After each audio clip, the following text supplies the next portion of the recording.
Halo pendengar, selamat datang kembali. Kali ini kita mau bedah satu konsep nih. Sering banget disebut-sebut sebagai kunci sukses. Grit atau ketangguhan. Pernah dengar gak? Apa sih sebenarnya grit ini?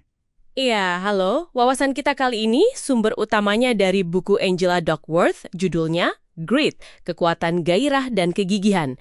Buku ini ngupas tuntas banget soal grit. Nah, misi kita bareng Anda hari ini, ya buat pahamin apa itu grit, terus bedanya apa sama bakat biasa gitu, dan kenapa ini dianggap penting banget buat pencapaian jangka panjang.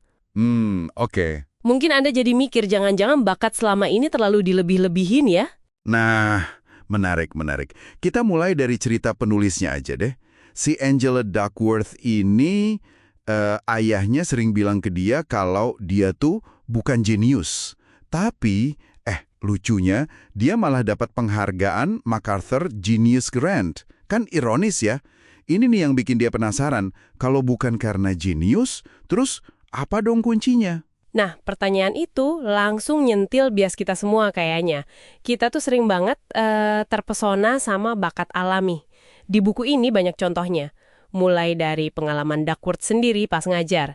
Ternyata siswa yang kelihatannya paling berbakat, nilainya belum tentu paling bagus. Sampai ke praktik rekrutmen, misalnya di McKinsey, yang katanya sangat mentingin kecerdasan di awal. Oh gitu ya. Jadi kita gampang silau sama yang kelihatan wah dari awal. Ada studi menarik juga kan dari Chia Jong Che itu. Ini soal musik.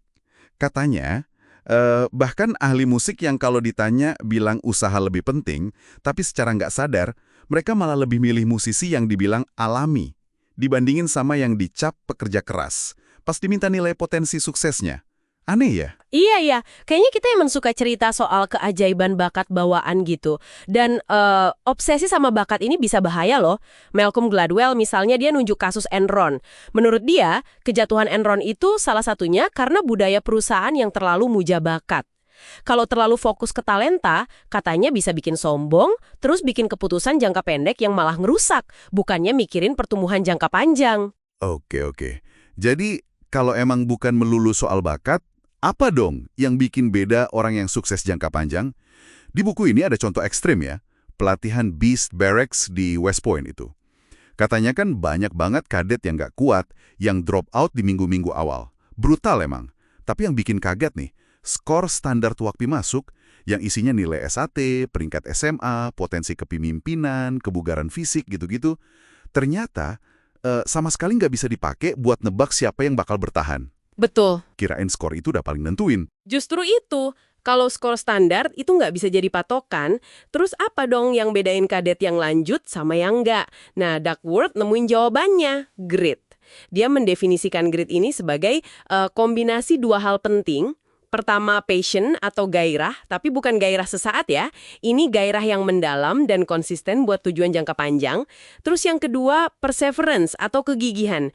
Kemauan buat terus maju, terus berjuang, walaupun ketemu kesulitan, ketemu hambatan, atau gagal.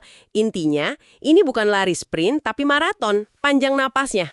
Oh, jadi passion plus perseverance, gairah sama kegigihan. Itu intinya ya. Dan ini bukan cuma di militer aja kan? Iya, bener. Ada studi lain juga di dunia kerja. Misalnya di profesi sales. Itu kan kerjaan yang banyak banget penolakannya ya. Nah, studi itu nunjukin kalau grit ini jadi prediktor yang lebih kuat soal siapa yang bakal bertahan lama di pekerjaan itu.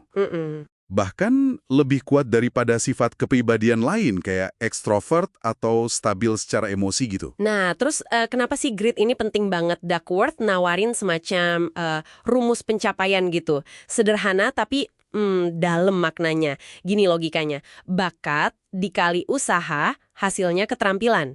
Terus keterampilan tadi dikali lagi sama usaha, hasilnya baru pencapaian. Tunggu. Jadi usaha munculnya 2 kali di situ. Iya, persis. Wah, ini dia nih kayaknya kuncinya.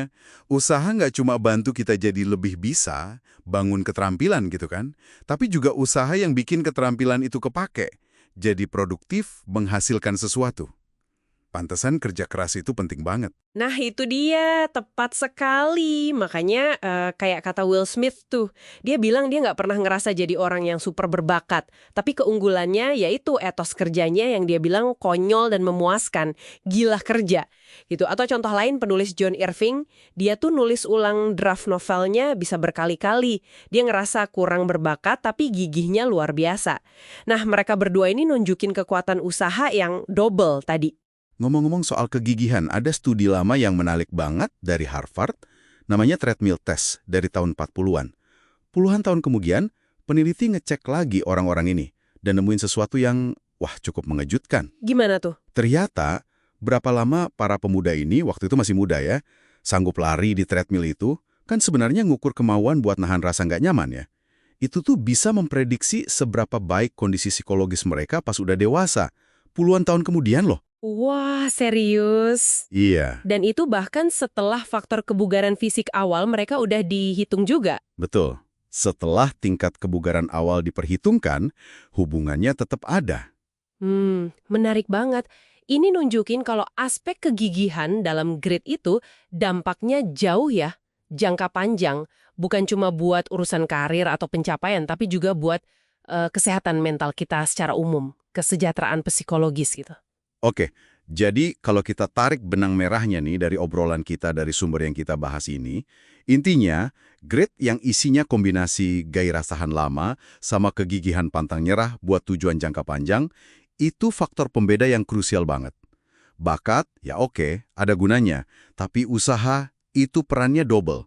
Itu yang bikin jadi penting banget buat kita bisa mencapai sesuatu yang berarti. Iya, betul. Dan ini tentunya jadi mancing satu pertanyaan penting buat Anda renungkan ya. Kalau grit emang sepenting ini, dan kelihatannya bukan sesuatu yang paten dari lahir, nggak bisa diubah, pertanyaannya jadi, seberapa besar sih kita sebenarnya bisa ngembangin ketangguhan kita sendiri? Bisa nggak sih grit itu dilatih? Nah, ini topik yang menarik banget, dan bakal dibahas lebih lanjut di bagian berikutnya dari materi sumber ini. Jadi tungguin aja ya.